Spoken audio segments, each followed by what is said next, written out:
আমরা কিন্তু সেদিক থেকে একটা প্রায় বৈপ্লবিক জিনিস করলাম। একটা এমএনসিকে হয়তো তোমরা জানো যে স্প্রাইট যখন একখানা বাঙালি বিদ্বেষী একটা অ্যাড করলো, ওটা যদি বাঙালি বিদ্বেষী না হতো আমাদের ব্যাপারটা পুশ করা এত সহজ হতো না, বা সহজ ছিল না, কিন্তু এই ঝাঁপিয়ে পড়ার ব্যাপারটা এবং চাপে ফেলার ব্যাপারটা সহজ হতো না।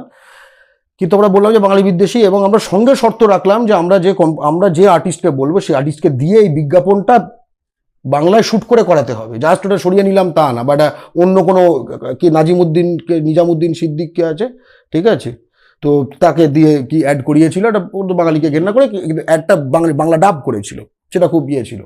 তো আমরা সেটা আমরা তারপরে জরিপ করলাম, বাংলা বুক একটা ভোট নিল, এবং সেখানে দেখলাম দেব অধিকারী একদম দেখলাম মানে কি বলবো প্রায় 70% ভোট প্রায় সে পেয়েছে, ঠিক আছে।